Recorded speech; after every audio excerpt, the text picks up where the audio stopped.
जो भी रिकॉर्डिंग में डाल दिया गया।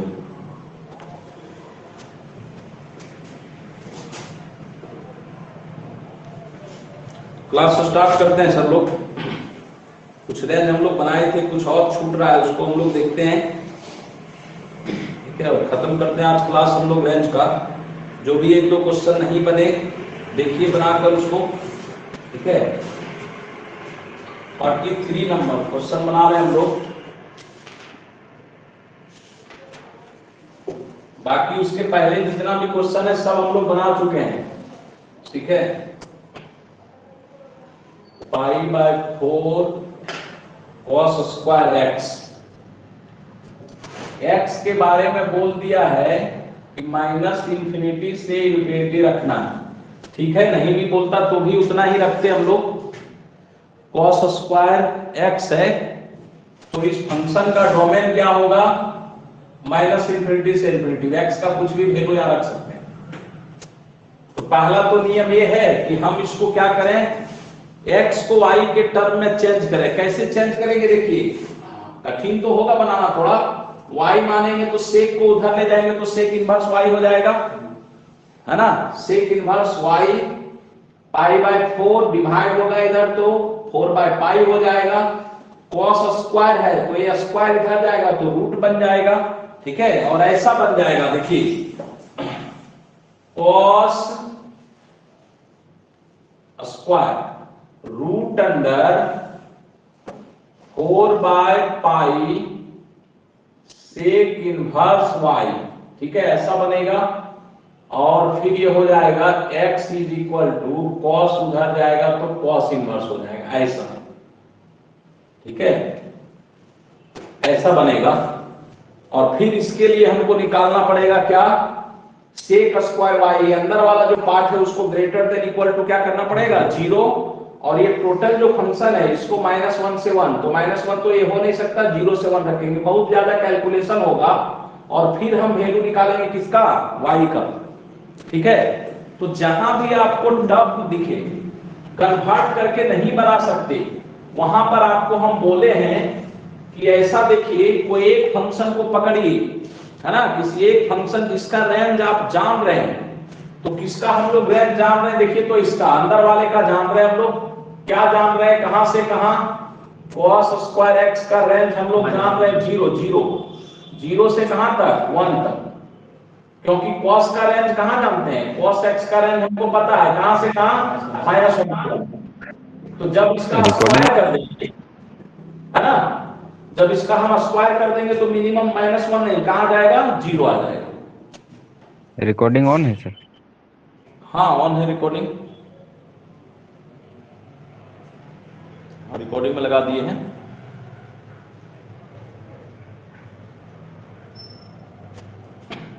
चलिए, तो हम मेन फंक्शन cos स्क्वायर को लेकर चल रहे हैं। तो cos स्क्वायर का रेंज कहां से कहां हो गया, 0 से 1 हो गया। cos स्क्वायर में कितना से मल्टीप्लाई करना है, π/4 से, तो π/4 से मल्टीप्लाई कर दिए सभी साइड, तो π/4 cos स्क्वायर x। इसका जो रेंज होगा वो 0 से लेकर कहां तक होगा बताइए, π/4 तक। अब इसी में सब में हमको सेक लगा देना है, तो सेक लगाइए, सेक π/4 cos स्क्वायर एक्स का वैल्यू कहां हो जाएगा, सेक 0 से सेक π/4 तक। ठीक है, तो सेक 0 का वैल्यू क्या होता है, 1, और सेक π/4 का वैल्यू क्या होता है, √2। तो इसका जो रेंज हो जाएगा फंक्शन का वो कहां से कहां हो गया, 1 से √2 हो गया। ठीक है,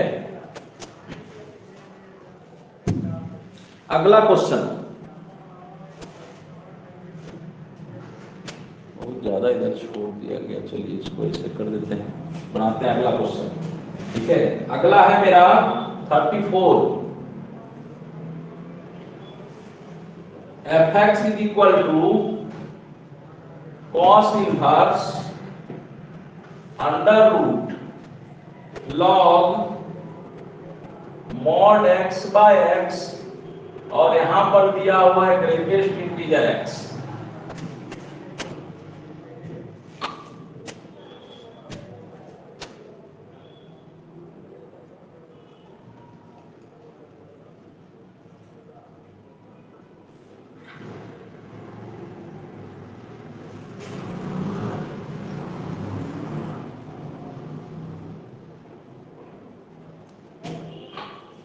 देखिए ये फंक्शन जितना बड़ा देखने में लग रहा है ना, ठीक है, बोले जब भी कॉम्प्लिकेटेड फंक्शन हो, ठीक है, ऐसा फंक्शन पूछा क्यों जाता है, इसको अगर हम रेंज निकालना चाहेंगे x को y के टर्म में कन्वर्ट करके नहीं बना सकते, है ना, क्यों? क्योंकि यहां भी x है और यहां भी x है, दोनों जगह x है, ठीक है। तो इसका रेंज कैसे निकलेगा? इसका रेंज निकलेगा, यहां से सोचकर हम लोग आगे बढ़ते हैं। देखिए यहां से इसका वैल्यू क्या होगा, तो हम लोग क्या log mod x by x to the base greatest integer x, इसके बारे में जरा देखते हैं। ये mod x by x, इसके बारे में सोचिए, ये ही दिया हुआ है ना, यही सब बताएगा कि क्या इसका रेंज होगा। तो mod x by x का वैल्यू और log फंक्शन या log function is defined only if, ये log फंक्शन कब डिफाइंड होता है बताइए? ये log तब डिफाइंड होगा जब ये वैल्यू जो है ना वो ग्रेटर देन क्या होना चाहिए? 0, ये कभी नेगेटिव नहीं होना चाहिए, ठीक है। तो बताइए जब हम इसका वैल्यू 0 से छोटा रख दें तब ये नेगेटिव हो जाएगा कि नहीं हो जाएगा, है ना? मॉड ऊपर वाला पॉजिटिव होगा, नीचे वाला क्या होगा? नेगेटिव। तो इसको हर हाल में इसका जो वैल्यू है ना mod x by x का वैल्यू, log को डिफाइन होने के लिए इसका वैल्यू हर हाल में कितना होना चाहिए? 1। इसको समझना पड़ेगा कैसे, क्योंकि दोनों का वैल्यू पॉजिटिव में लेंगे तो 1 लेंगे तो 1 by 1 1 हो गया, 2 by 2 1 हो गया, 3 by 3 1 हो गया, 4 by 4 1 होगा, 2.3 by 2.3 1 होगा। तो log को डिफाइन होने के लिए ये पॉजिटिव होना चाहिए, और ये जब भी पॉजिटिव होगा तो mod x by x का वैल्यू कितना आएगा? 1 आएगा। तो ये हम लोग देख लिए। अब जब इसका वैल्यू 1 हो गया तो यहाँ कुछ भी रहे उससे हमको मतलब नहीं है, डोमेन नहीं ना निकालना है। तो इस x के बारे में सोचेंगे हम लोग, हमको यहीं से पता चल गया कि log mod x by x to the base greatest integer x, इसका वैल्यू क्या हो जाएगा? 0। क्यों 0 होगा? क्योंकि ये वाला जो पार्ट है वो कितना बन गया? 1 बन गया, ठीक है। देखने में टफ लग रहा था लेकिन टफ है नहीं। तो रेंज इसका क्या निकलेगा? रेंज इसका एक ही वैल्यू निकलेगा, क्या बताइए? देखिए cos इनवर्स, ये अंदर वाला 0 हो गया तो cos इनवर्स कितना हो गया? 0। अब cos का वैल्यू 0 कितना डिग्री पे होता है? π/2 पे। तो एक ही वैल्यू आया रेंज इसका, क्या आया? π/2।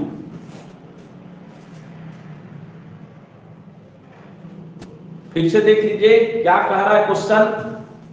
log cos inverse under root log mod x by x to the base greatest integer x, ये दिया हुआ था, ठीक है। तो हम लोग देखिए ये सब क्वेश्चन डायरेक्ट जब पहली बार मिलता है ना तो नहीं सोच पाते हैं।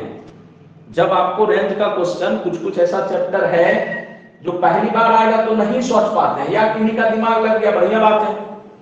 लेकिन दूसरा बार जब ये आएगा तो हम इसके बारे में सोच सकते हैं। तो रेंज में यही होता है, ठीक है। जब आपका एक्सपीरियंस धीरे धीरे बढ़ जाएगा तो एक क्वेश्चन का कुछ कंसेप्ट, दूसरे का कंसेप्ट, तीसरे का कंसेप्ट मिलकर एक नया क्वेश्चन बनेगा तो वहां भी आपका दिमाग लग जाएगा, ठीक है। तो पहला बार में कुछ नहीं सोच पाए कोई दिक्कत नहीं, हमको भी अचानक एक क्वेश्चन मिलता तो हम भी नहीं सोच पाते, लेकिन जब एक बार बना लिए तो दूसरा बार दिमाग में बात आ जाता है कि ऐसे बनाना है इसको। कैसे सोचे हम लोग? ये लॉग के अंदर ये, क्योंकि इसका वैल्यू आसानी से हम लोग को पता है, इसके बारे में पहले नहीं सोचे, इसके बारे में पहले सोचे। ये लॉग के अंदर ये हमेशा पॉजिटिव होना चाहिए, तो पॉजिटिव होने के लिए x को पॉजिटिव होना पड़ेगा, क्योंकि ऊपर वाला तो हमेशा पॉजिटिव होगा ना। तो जब x का वैल्यू हम पॉजिटिव रखेंगे, पॉजिटिव का मतलब 0 से बड़ा रखेंगे, तो 0 से बड़ा कुछ भी वैल्यू यहाँ रखिए, दोनों का mod x by x का वैल्यू क्या होगा? 1 होगा। और जब ये 1 बन गया तो बाकी के बारे में सोचना ही नहीं है, टोटल ये 0 हो गया। log 1 का वैल्यू क्या होता है? 0। तो जब 0 हो गया तो cos इनवर्स 0, तो cos इनवर्स 0 कितना होगा? π/2। तो रेंज कांस्टेंट फंक्शन का रेंज क्या होगा? ये टोटल का वैल्यू क्या हो गया? π/2 आ गया। तो ये कांस्टेंट फंक्शन बन गया ना, हम लोग पढ़ चुके हैं, याद करिए। fx = a है तो इसका रेंज क्या होगा? सब लोग बताएं। ये होगा, पढ़ लिया ना। कोई कांस्टेंट फंक्शन का रेंज वही होता है, सिंगल वैल्यू। तो ये एक तरह का कांस्टेंट फंक्शन बन गया, कितना? fx = π/2 बन गया। तो इसका रेंज क्या होगा? सिर्फ π/2 होगा। ठीक है, स्क्रीनशॉट लिया जाए, आगे बढ़ते हैं।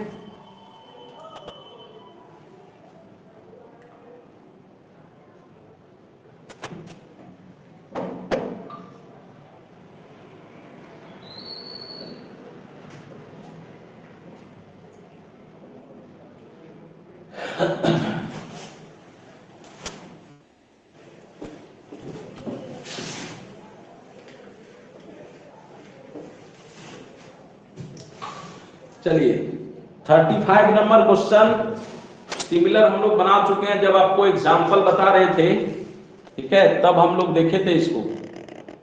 तो 35 आप बना लेंगे। 36 नंबर क्वेश्चन देखते हैं।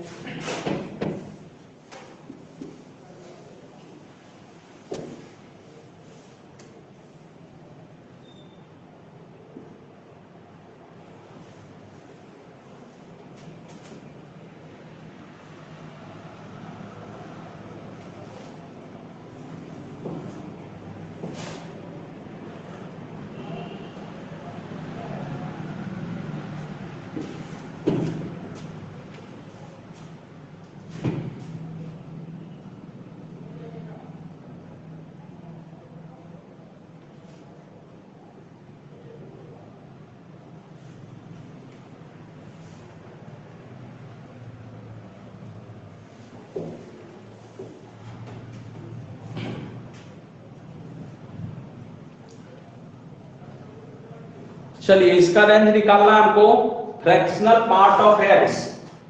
फिर से देखिए, हम लोग जान रहे हैं कि फ्रैक्शनल पार्ट ऑफ एक्स कहां से कहां लाइज करता है, बताइए, 0 से 1 के बीच में। 0 से 1 फ्रैक्शनल पार्ट ऑफ पढ़ चुके हैं हम लोग। अब इसी को जान गए जब ना, तो इसी से हम पूरे फंक्शन तक पहुंच जाएंगे। कैसे पहुंचेंगे, देखिए, सबसे पहले फ्रैक्शनल पार्ट का -2 से मल्टीप्लाई करना है, तो -2 से मल्टीप्लाई कर देते हैं। क्या होगा, साइन चेंज हो जाएगा, इक्वालिटी चेंज होगा, -2 फ्रैक्शनल पार्ट ऑफ x -2। अब 3 को ऐड कर देना है सभी में, 3 को ऐड करिए, 3 - 2 फ्रैक्शनल पार्ट ऑफ x, 3 में 2 गया, 1 हो गया। हम इसको ऐसा लिख सकते हैं, देखिए ऐसा लिखना चाहे सजाकर इसको इधर से ऐसा लिख सकते हैं। अब इसको क्या करते हैं, रिवर्स कर दे रहे हैं। तो रिवर्स करेंगे तो क्या होगा, इक्वालिटी चेंज होगा, 1 का रिवर्स 1 ही होगा। ठीक है, 3 - 2 फ्रैक्शन पार्ट ऑफ x, 3 हो गया। अब टोटल में कितना से मल्टीप्लाई कर देना है, 2 से मल्टीप्लाई कर दीजिए सभी में, तो 1/3 होगा सर, लास्ट में 1/3 राइट साइड में। हाँ 1/3, इसको रिवर्स करेंगे 3/1 को 1/3, 2 से मल्टीप्लाई कर देते हैं तो 2, 3 - 2 फ्रैक्शन पार्ट ऑफ x जो होगा वो 2/3। तो कहां से कहां रेंज आ गया बताइए, 2/3 से 2, रेंज 2/3 से 2 हो गया, 2 पर ओपन। जो अपलोड किए पीडीएफ सर, उसमें आंसर नहीं है, ये उसमें 1/3 से 1 दिए, इसलिए नहीं मिल रहा था सर, आंसर इतना ही आ रहा था मेरा भी। से हाँ ठीक है, 1/3 से 1 कब होगा, जब यहाँ 2 नहीं होगा तब। यस सर, लेकिन क्वेश्चन में 2 है सर। हाँ तो सुधार लीजिएगा, है ना, हाथ से लिखा हुआ मिस्टेक हो गया थोड़ा सा। यहाँ जब 2 नहीं होगा ना, 2 यहाँ नहीं होगा, तब देखिए 1/3 से 1 आ रहा है, लेकिन जब 2 हो जाएगा तो 2/3 से 2 हो जाएगा, तो ये आंसर होगा, देख लीजिएगा।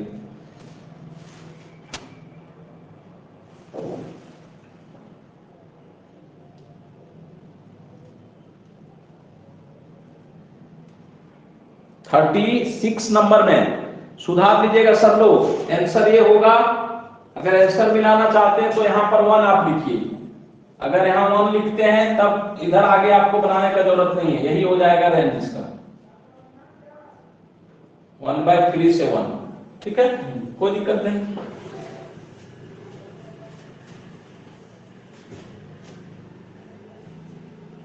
चलिए स्क्रीनशॉट लिया जाए, साइड में लिखा जा रहा है क्वेश्चन। चलिए बात करते हैं, अगला क्वेश्चन लिखते हैं।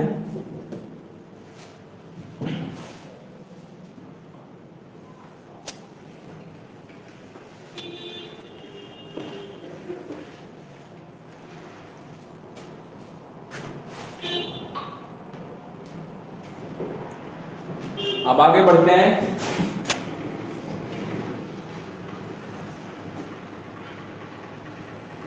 $38 नंबर है ना, 37 पढ़ चुके हैं हम लोग, 38। सर 37 का आंसर मैच नहीं कर रहा था। 37 इसका 37 ठीक है, आंसर मैच नहीं कर रहा। 37 देखिए करो, ठीक है। 37 जो है ना वो 49 सेम क्वेश्चन है, 49 वाला, ठीक है। ये मिस्टेक हो गया इसमें, है ना, ये गलत है, रॉन्ग है ये क्वेश्चन। 37 और 49 दोनों सेम क्वेश्चन है, यहाँ पर रेंज गलत लिया गया। मेरा क्वेश्चन जो लिखे ना 37 में -3 से -2 लिख दिए हैं, जो कि ये गलत है, ठीक है। देख लीजिए सब लोग, क्वेश्चन आप लोग के पास होगा, सुधार लीजिएगा इसको। 37 को कट कर दीजिए, ये भी अब जो ऑफलाइन में देख रहे थे यहीं पर मिस्टेक हुआ था, ये भी गलत है। 37 क्वेश्चन ही हटा दीजिए, ठीक है, क्योंकि ये सेम क्वेश्चन कहां पर है, 49 में।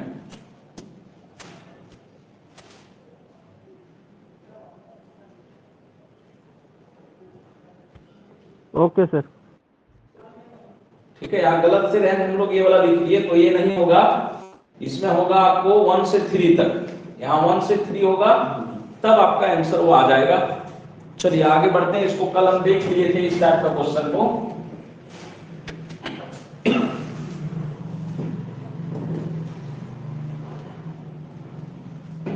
टू का पावर साइन एक्स, ऐसा फंक्शन का रेंज जब देखिए निकाल रहे हैं जो एक्सपोनेंशियल फॉर्म में है, a का पावर x के फॉर्म में, e का पावर x के फॉर्म में, ऐसे फॉर्म में जब फंक्शन होगा तब इसका रेंज हम लोग कैसे निकालेंगे, ठीक है। तो इसका एक पहला तो तरीका ये है कि दोनों तरफ log ले लें और फिर x को y के टर्म में लिख दें। या तो जब भी एक्सपोनेंशियल फंक्शन का आप रेंज निकालेंगे ना, तो सबसे आसान क्या होता है, जो उसके पावर में है उसका रेंज आपको पता होगा पहले से। बताइए, साइन एक्स का हमको पता है वैल्यू, कहां से कहां पता है, बोलिए, -1 से 1, है ना। तो हमको निकालना है 2 का पावर साइन एक्स, तो बेस हम सभी का 2 ले लेते हैं, तो क्या हो जाएगा, 2 साइन एक्स 2 का पावर -1 से 2 का पावर 1 तक लाइज करेगा। 2 का पावर -1 क्या हो गया, 1/2, और ये 2 ही रहा, तो इसका रेंज क्या हो जाएगा बताइए, 1/2 से 2 तक। आंसर हो गया। अगले का तुरंत बता दीजिए आप ही लोग क्या होगा। अगला दिया हुआ है 5 का power fractional part of x, fx is equal to 5 का power fractional part of x।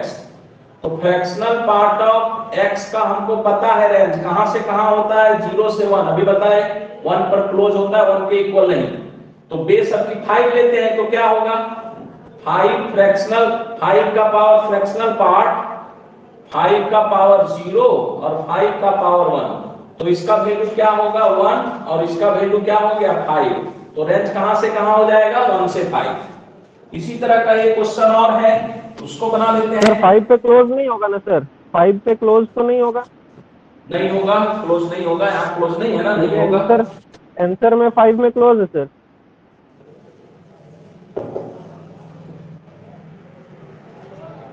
नहीं, वो मिस्टेक हो गया, उसको सुधार लीजिए, ठीक है। 5 पर क्लोज नहीं होगा। Yes sir. ठीक है, क्योंकि फ्रैक्शनल पार्ट जब 1 ये होगा ही नहीं, तो ये कभी 5 नहीं बनेगा, तो 5 पर क्लोज नहीं होगा। वो ऑप्शन मिस्टेक से पड़ गया, उसको आप सुधार लें। ओपन इंटरवल होगा 5 पर। 3 क्वेश्चन में मिस्टेक अभी तक हुआ है, जो पीडीएफ आपको दिए उसमें 3 क्वेश्चन, 37 वाला 49 में है पहला, ठीक है। दूसरा में आंसर देखिए 39 का आप सुधार लेंगे, 5 पर ओपन इंटरवल होगा। चलिए आगे बढ़ते हैं। 38 हो गया, 39 हो गया, 40 नंबर क्वेश्चन। 40 में क्या दिया हुआ है देखिए, 1/2 का पावर 2 sin x + 3, इसका हमको पूछ रहा है रेंज क्या होगा। तो जब भी एक्सपोनेंशियल फंक्शन के फॉर्म में है, आपको पावर का रेंज पहले निकाल लीजिए और फिर बेस लगा दीजिए, जो भी बेस यहाँ पर दिया हुआ रहेगा। तो ये sin x दिया हुआ है, तो हमको पता है sin x का रेंज कहां से कहां, -1 से 1। तो 2 से इसमें मल्टीप्लाई करके 3 ऐड करेंगे, जब 2 sin x + 3 का रेंज क्या हो जाएगा, -2 + 3 कितना होगा, -1 होगा ना। और यहाँ 2 से मल्टीप्लाई करेंगे तो 2 + 3 5 हो जाएगा।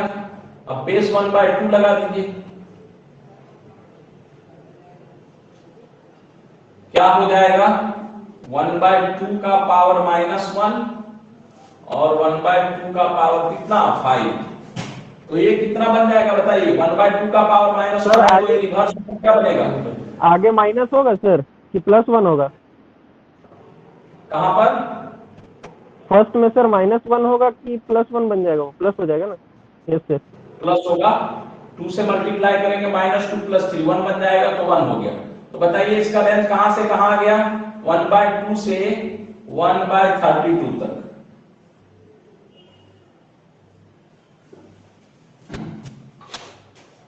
बहुत आसान है ऐसे फंक्शन का रेंज निकालना जो आपको एक्सपोनेंशियल फॉर्म में हो, a का पावर x के फॉर्म में हो। देखिए इसमें बहुत कुछ भी पूछे इस तरह का बना सकते हैं, बहुत ही छोटा छोटा क्वेश्चन इसमें आता है।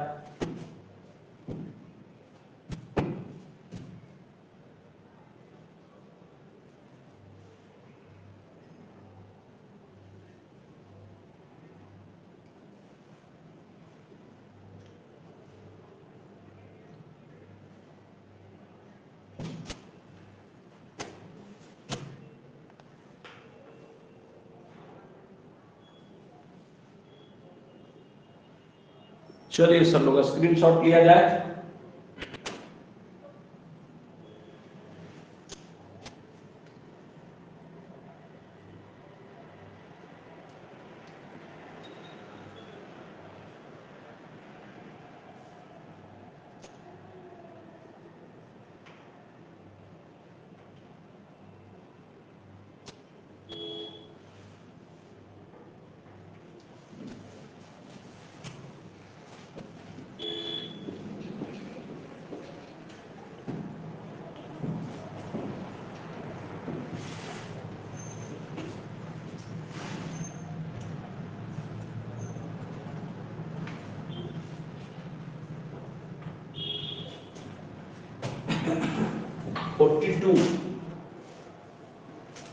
fx is equal to log 2 sin x plus 12 to the base 10।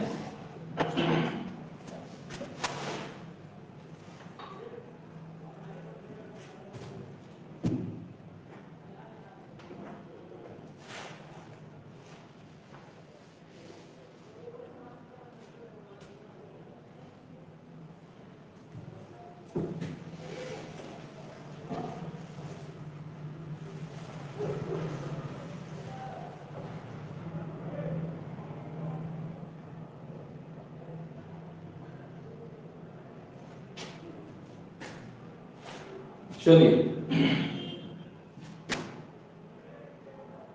कैसे निकालेंगे, लॉग दिया हुआ है y मानकर एक्सपोनेंशियल में चेंज करेंगे तब भी बनेगा, ठीक है। नहीं तो डायरेक्ट देखिए अंदर वाले फंक्शन से स्टार्ट करेंगे।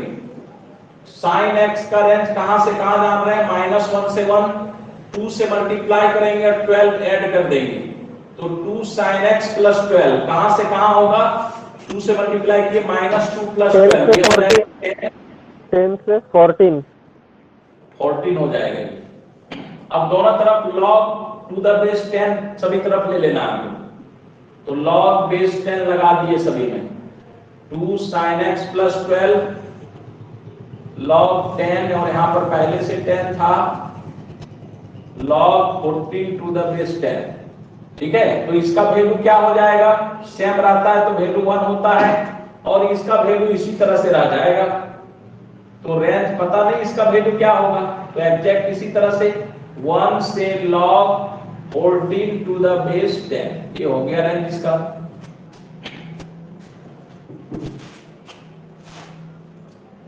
43 fx is equal to log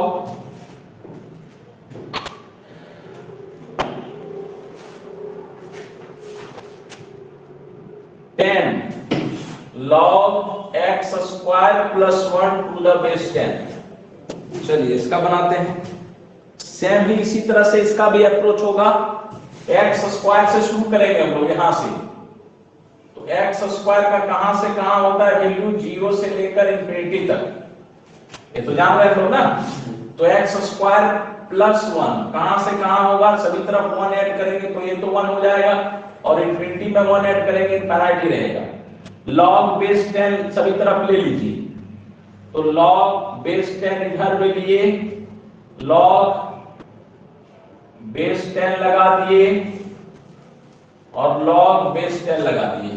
log 1 का वैल्यू क्या होता है 0, इसका वैल्यू क्या हो जाएगा 0 और इनफाइनाइट का वैल्यू इंफिनिटी ही होगा। तो रेंज क्या चला आया बताइए, range of f is equal to 0 से इंफिनिटी।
स्क्रीनशॉट ले लीजिए।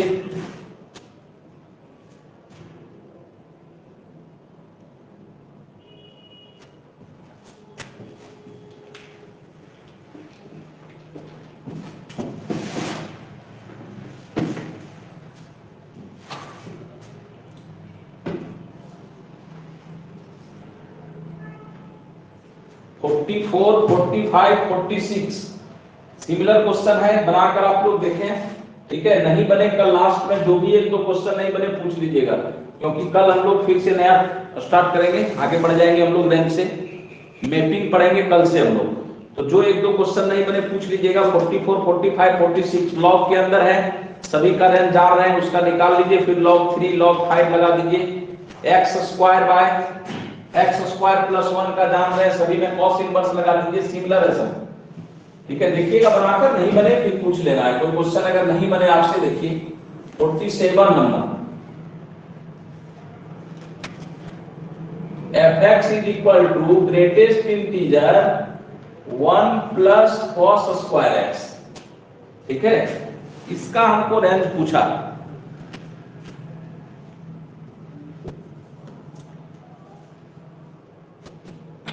One plus cos square x का ग्रेटेस्ट इंटीजर का रेंज पूछा। तो चलिए हम लोग क्या जान रहे हैं, सबसे पहले कॉस स्क्वायर एक्स के बारे में जान रहे हैं।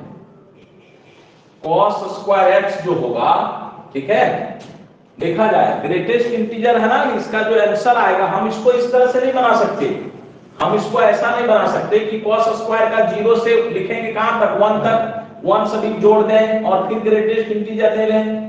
ठीक है, तो जो आंसर आएगा, इसका जो भी आंसर आएगा, ये चीज तो पता है सब लोग कि ग्रेटेस्ट इंटीजर जब लगा हुआ है तो इसका आउटपुट जो भी होगा वो हमेशा क्या होगा, इंटीजर होगा, है ना। हाँ, तो इसका रेंज जो आने वाला है कुछ पॉइंट आने वाला है मेरे पास, ये चीज ध्यान में रखना पड़ेगा पहले से। ठीक है, तो क्या करेंगे इसके लिए, देखिए हम लोग जान रहे हैं कॉस स्क्वायर का जो वैल्यू होता है वो कहां से कहां होता है, 0 से 1 के बीच में होता है ना। तो अब क्या होगा देखा जाए, जब हम इसका वैल्यू कॉस स्क्वायर का एक एक करके हम लेते चलते हैं, and cos square x is equal to 0। जब cos स्क्वायर का वैल्यू 0 होगा तो 0 होगा तो fx का वैल्यू क्या हो जाएगा बताइए, 1 प्लस 0, तो ग्रेटेस्ट इंटीजर 1 ही होगा। आगे बढ़ते हैं, when cos स्क्वायर x जब 0 से 1 के बीच का वैल्यू होगा, ये cos स्क्वायर जो है वो 0 से 1 का बीच का वैल्यू होगा, तो fx क्या होगा देखा जाए, है ना, ग्रेटेस्ट इंटीजर 1 प्लस एक, यहां पर हमको ऐसा वैल्यू चाहिए जो किसके किसके बीच में है, 0 से 1 के बीच में ये वैल्यू है ना। तो इसका ग्रेटेस्ट इंटीजर क्या होगा बताइए, 1 हमको नहीं लेना है, तो जब 1 में कुछ ऐड होगा तो 1 से ज्यादा होगा कि नहीं, तो 1 से ज्यादा का जब ग्रेटेस्ट इंटीजर निकालेंगे तब भी कितना होगा, 1 ही होगा। ये चीज हम लोग समझ रहे हैं कि 1 जब लेंगे तो 1 प्लस 1 मैक्सिमम 1 तो आपको लेना नहीं है, 1 से छोटा लेना है, तो 1 से छोटा जितना भी हम वैल्यू ले, 1.99, 1.54, 1.27, 1.1, तो सभी का ग्रेटेस्ट कितना होगा, 1 होगा। तीसरा, when cos स्क्वायर का वैल्यू कितना हो जाए, 1 हो जाएगा, तब fx का वैल्यू क्या होगा, 1 प्लस 1 कितना हो जाएगा, ये ग्रेटेस्ट इंटीजर 2। तो देखिए तो fx का मतलब किसका वैल्यू, y का वैल्यू मेरे पास क्या क्या आया, 1 आया और कितना आया, 2 आया। तो इस फंक्शन का जो रेंज होगा वो दो वैल्यू आएगा, सिर्फ 1 और 2।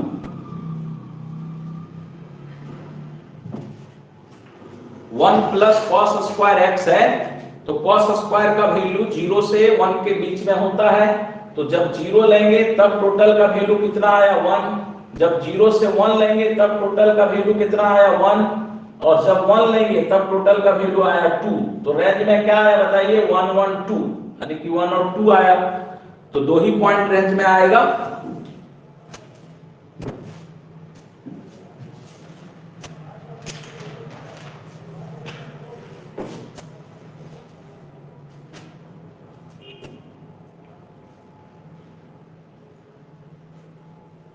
सर हाँ बोलिए। सर एक बार फिर से बता दीजिए सर। हमको क्या करना है, ग्रेटेस्ट इंटीजर का हमको निकालना है रेंज इसका। तो ये तो हमको पता है ना कि ग्रेटेस्ट इंटीजर के अंदर हम कुछ भी रखेंगे तो वो बाहर हमेशा इंटीजर देगा, है ना। तो रेंज जो आने वाला हमको वो इंटीजर्स आने वाला है। कैसा इंटीजर्स आएगा वो डिपेंड करेगा इस पर, cos स्क्वायर पर। तो cos स्क्वायर का जो वैल्यू है वो कहां से कहां जान रहे हैं, 0 से 1 के बीच का जान रहे हैं, ठीक है। तो 0 से 1 का बीच में जान रहे हैं तो एक करके सभी का वैल्यू यहां रखते हैं। तो जब cos स्क्वायर का वैल्यू कितना हो जाए, 0, यहां से शुरू करते हैं, 0 जब हो जाएगा तो टोटल का वैल्यू क्या होगा, 1 प्लस cos स्क्वायर का वैल्यू कितना ले लिए, 0, तो 1 प्लस 0 1, और 1 का ग्रेटेस्ट इंटीजर क्या होगा, 1 होगा। ये पहला बात क्लियर। दूसरा, जब cos स्क्वायर का वैल्यू कहां से कहां लेंगे, 0 से 1 के बीच में, यहां से स्टार्ट किए, इंटीजर पॉइंट पर इंटीजर दिया, अब फ्रैक्शनल पार्ट ले रहे हैं 0 से 1 के बीच में। तो 0 से 1 के बीच में जब हम यहां नंबर रखेंगे 1 प्लस cos स्क्वायर, तो 1 प्लस 0 से 1 का बीच का नंबर, तो बताइए 1 में जब भी कुछ हम ऐड करेंगे और वो 1 से छोटा हो, है ना, तो 1 से जब छोटा होगा तो ये टोटल जो वैल्यू होगा वो मैक्सिमम क्या हो सकता है, 1.99 हो सकता है, 999। तो इसका ग्रेटेस्ट इंटीजर कितना होगा, हमेशा 1 ही होगा। और लास्ट में जब cos स्क्वायर का वैल्यू कितना हो जाए, 1 हो जाए, तो 1 जब होगा तो यहां पर देखिए 1 रखेंगे तो 1 प्लस 1 कितना, 2, 2 का ग्रेटेस्ट इंटीजर 2। तो मेरा आउटपुट क्या आया, ये जो रेंज मेरा आया उसमें 1 आया, फिर 1 आया और 2 आया, तो रेंज में दो ही वैल्यू आया, एक 1 और एक 2 आया, तो वही मेरा फाइनल आंसर हो गया। ठीक है सुरेंद्र सर? Yes sir. चलिए अब आगे बढ़ते हैं। इधर 48, 49, 50 सारा क्वेश्चन बना चुके हैं, 51, 52 पहले बना चुके हैं, सब क्वाड्रेटिक इक्वेशन है, ठीक है सर। अब देखते हैं लास्ट में 53। बोलिए सर 52 एक बार समझा दीजिए सर, वो ओपन और क्लोज ब्रैकेट के चलते उसमें दिक्कत हो रहा है। हाँ बढ़िया आप दिलाए। चलिए सर 52 नंबर देखिए, डायरेक्ट हम लिखते हैं पहले, है ना, इसको सॉल्व नहीं करेंगे। 52 नंबर दिया हुआ है fx is equal to x square x plus 2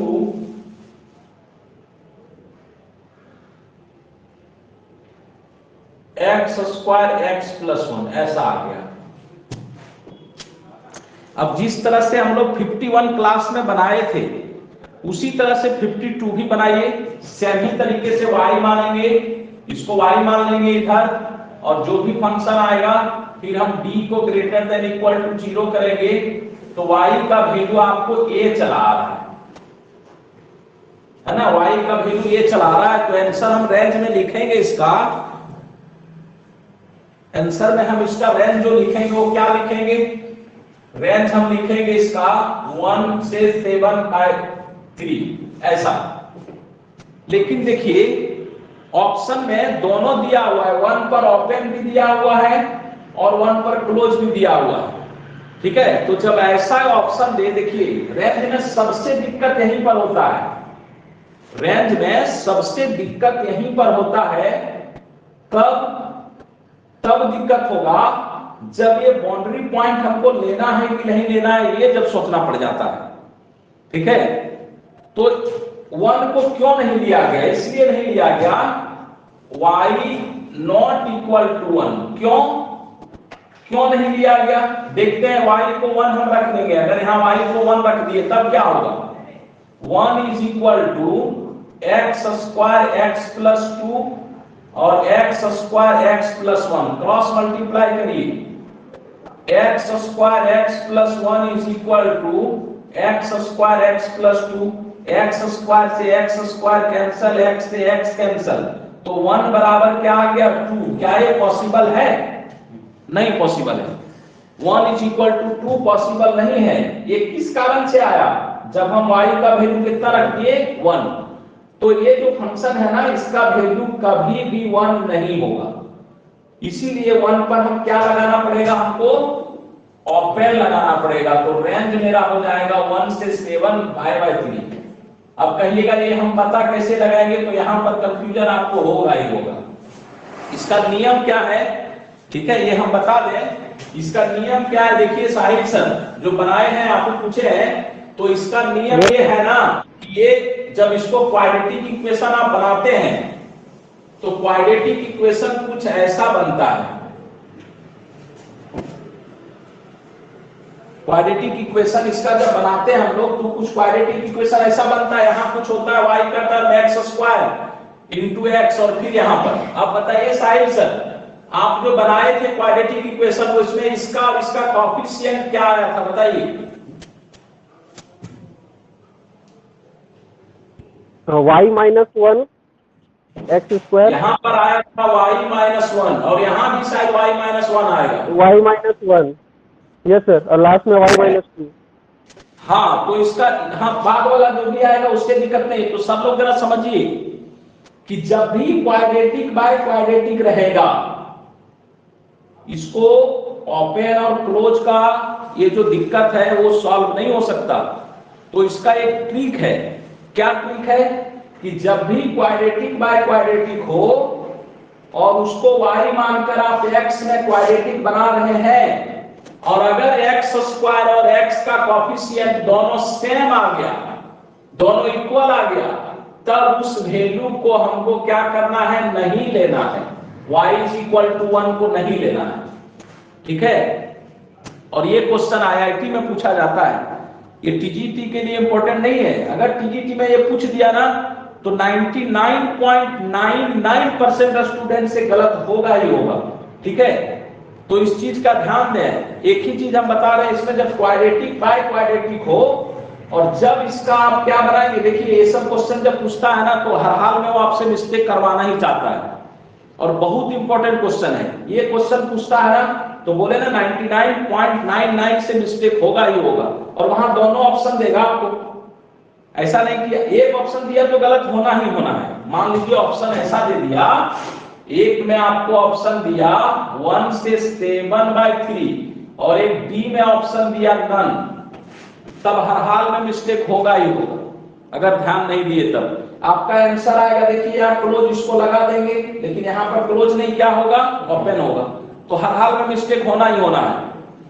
तो इस तरह का ऑप्शन यहाँ पर सोचे क्यों, क्योंकि दो दिया, एक वॉफे लगा कर दिया, एक क्लोज लगा कर दिया, तब सोच लिए कि ऐसा क्यों दिया आखिर में कि 1 होगा कि नहीं। तो देख लीजिए इस तरह से सॉल्व करके 1 नहीं होगा, क्योंकि 1 पर हमको कंट्राडिक्शन आ जा रहा है, 1 = 2 आ जा रहा है, तो ऐसा सोच लिए। लेकिन इसका ट्रिक क्या है उसको ध्यान दें कि जब भी आप क्वाड्रेटिक इक्वेशन बनाएं और x² और x का कोएफिशिएंट अगर दोनों सेम हो जाए, तब उसको 0 करके जो y का वैल्यू आएगा ना, उसको हम रेंज में नहीं लेंगे। इस चीज का ध्यान रखिएगा, कभी गलती नहीं होगा। ठीक है साहिल सर? यस सर, अब समझ गए सर। हाँ, ये चीज ध्यान दीजिएगा। डायरेक्ट अगर सोचे 1 क्यों नहीं होगा, तो देखिए यहाँ क्या हो गया। लेकिन अगर आप ऐसे ही क्वेश्चन डायरेक्ट बनाना चाहते हैं, एग्जैक्ट आंसर लाना चाहते हैं कि क्या होगा, तो क्वाड्रेटिक बाय क्वाड्रेटिक को सॉल्व करते समय जब d को ग्रेटर देन 0 करेंगे, तो उस समय y का वैसे वैल्यू को नहीं लेना है जब x² और x का कोएफिशिएंट सेम हो, उस पर जो y मिल रहा है उसको हमको नहीं लेना है। यहाँ दोनों कोएफिशिएंट सेम हो रहा है, इसलिए y को 1 नहीं लेना हमको। ठीक है, बस ये चीज का ध्यान रखिए। बहुत इंपॉर्टेंट क्वेश्चन, अगर रेंज में सबसे इंपॉर्टेंट क्वेश्चन बोला जाए ना कंफ्यूजन वाला, तो ये होता है। किसी को अचानक आप दे दीजिए, हर हाल में गलती करेंगे ही करेंगे वो।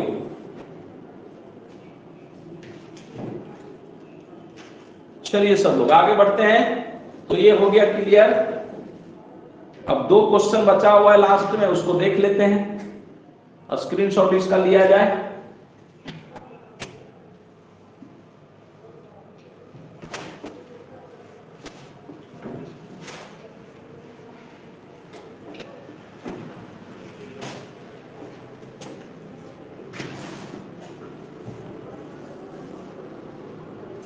क्वेश्चन नंबर, बताइए जरा सा देखकर, क्वेश्चन नंबर 4 क्या गलती है उसमें कुछ? क्या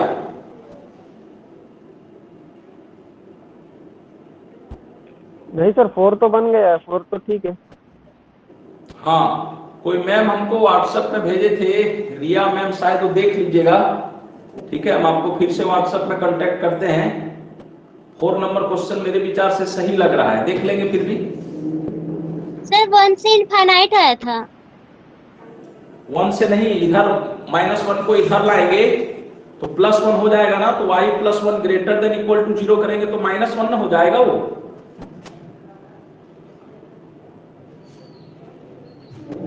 कैलकुलेशन आप देख लीजिए जरा।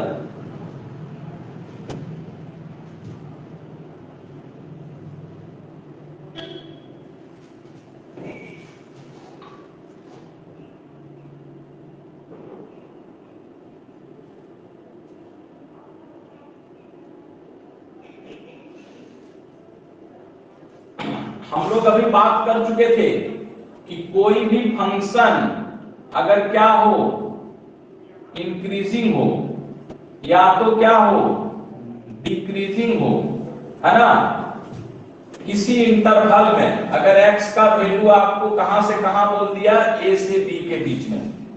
ठीक है, इसको भी ध्यान में रखिएगा।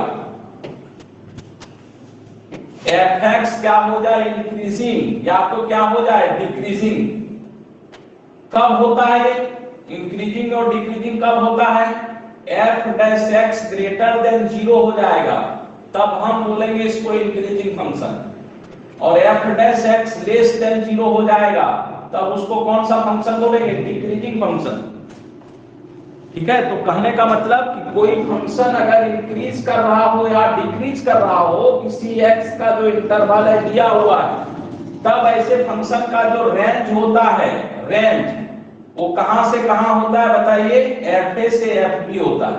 डायरेक्ट बाउंड्री पॉइंट को फंक्शन में रख दीजिए तो fa निकल जाएगा, और b रखेंगे तो fb निकल जाएगा। ठीक है, तो इसी तरह से भी क्वाड्रेटिक इक्वेशन वाला बना रहे थे ना, क्वाड्रेटिक इक्वेशन जब x का वैल्यू दिया हुआ था। तो सिमिलर क्वेश्चन है 53 नंबर। 53 दिया हुआ है fx = x² e का पावर -x। किस रेंज में बात कर रहा है, x दे दिया 0 से 2, x बिलोंग्स टू 0 से 2 और बोला कि बताइए इसका रेंज क्या होगा, है ना। 99% क्वेश्चन में जब भी आपको x का वैल्यू दिया हुआ हो किसी रेंज में, तो डायरेक्ट आप उसके बाउंड्री पॉइंट को फंक्शन में रख दीजिए, वही रेंज होगा। क्यों रेंज होगा? क्योंकि ये जो फंक्शन है ना वो या तो क्या करेगा, इंक्रीज करेगा या डिक्रीज करेगा। कैसे, जरा देखिए, डिफरेंशिएशन निकालते हैं इसका। u इंटू भी का डिफरेंशिएशन एक्स स्क्वायर को छोड़ देंगे, e का पावर माइनस एक्स का e का power minus x into -1 plus e का पावर माइनस एक्स को छोड़ दिए, एक्स स्क्वायर का कितना 2x। ठीक है, अब दोनों से e का पावर माइनस एक्स कॉमन लेते हैं तो क्या बचेगा, 2x माइनस एक्स स्क्वायर। ठीक है, अब 0 से 2 के बीच में कोई भी वैल्यू आप रखिए, इसमें 1 रखिए, तो क्या होगा, ये ग्रेटर देन 0 हो रहा है कि नहीं, ये ग्रेटर देन क्या हो रहा है 0, है ना। कुछ भी वैल्यू आप रखिए ग्रेटर देन 0 होगा, यानी कि fx जो है वो कैसा फंक्शन हो जाएगा, इंक्रीजिंग फंक्शन हो गया। ठीक है, ऐसे भी डायरेक्ट देखिए, इस कंसेप्ट से हम मतलब नहीं है, इंक्रीजिंग और डिक्रीजिंग हमको चैप्टर पढ़ना नहीं है, इसलिए उधर ध्यान देना ही नहीं है। डायरेक्ट आप ध्यान रखिए कि जब भी कोई फंक्शन किसी रेंज में दिया हुआ है x का, तो 0 को इसमें रखिए और एक बार 2 को इसमें रखिए, वही मेरा रेंज हो जाएगा। और फंक्शन भी वही बोल रहा है कि अगर इंक्रीजिंग हो गया है डिक्रीजिंग, तो डायरेक्ट रेंज क्या हो जाएगा बताइए, रेंज ऑफ फंक्शन 0 रखेंगे यहाँ पर, तो 0 रखेंगे तो 0 आ जाएगा, ये 2 रखेंगे तो 2 का स्क्वायर कितना 4 और e का पावर -2, तो ये क्या हो गया 0 से 4 बाय e स्क्वायर हो गया रेंज इसका।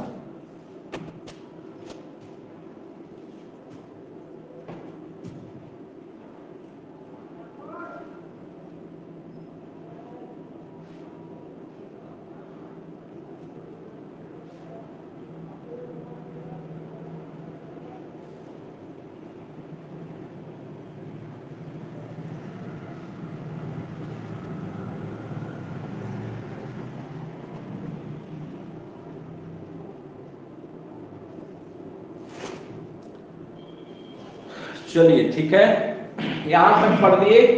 अब जो भी क्वेश्चन आपसे नहीं बने, और सबसे लास्ट वाला 54 नंबर है ना, सबसे लास्ट है 54 नंबर, तो 54 नंबर क्वेश्चन बनाएंगे।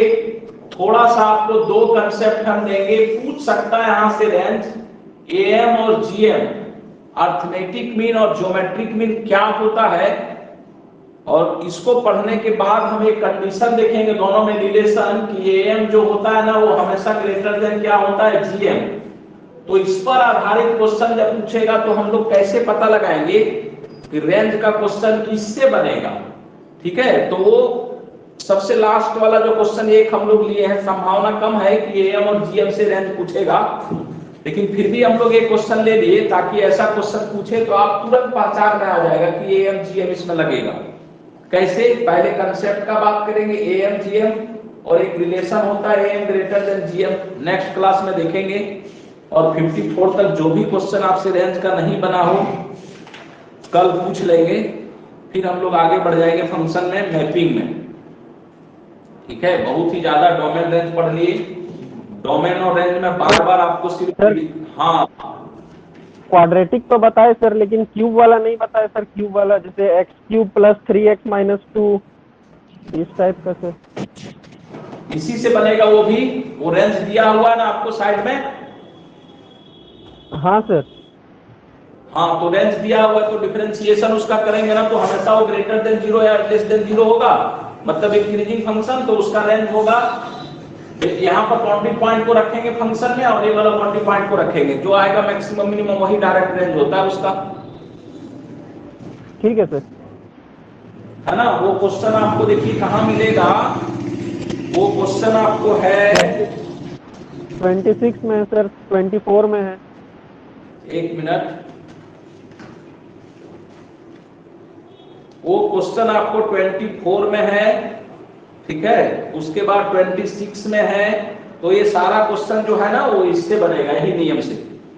डायरेक्ट बाउंड्री पॉइंट को रखेंगे, मेरा रेंज निकल जाएगा। और सर 27 27 सोचिए, दोनों का अलग अलग रेंज पता है हम लोग को, है ना? तो दोनों को जोड़ देंगे, वेरिएबल है ना, एक्स स्क्वायर का 0 से इंफिनिटी और 1/x² प्लस 1 का 1 से इंफिनिटी। तो 0 से इंफिनिटी और 1 से इंफिनिटी को ऐड करेंगे तो 1 से इंफिनिटी हो जाएगा आंसर। ठीक है सर, हो जाएगा।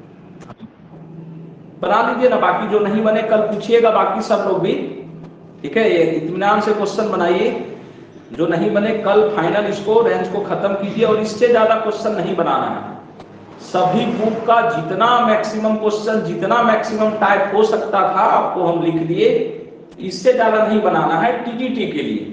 और बाकी बनाने का कोई लिमिटेशन नहीं, पढ़ते रहिए, जितना बुक बनाना है बनाइए, कोई दिक्कत नहीं।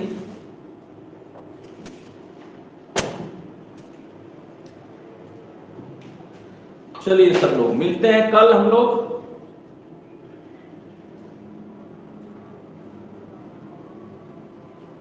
कल क्लास किनका किनका कल टेस्ट है सब लोग, एग्जाम देने जा रहे हैं, कोई कोई धनबाद तरफ किनका किनका सेंटर पड़ा है, कोई है क्या?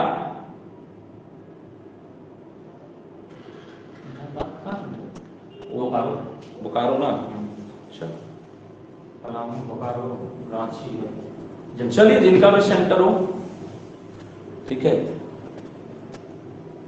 अभी तो रेगुलर हम लोग वीडियो इसमें डाल ही रहे हैं ऑनलाइन में, कोई दिक्कत नहीं, चलने दीजिए, देखा जाएगा फिर।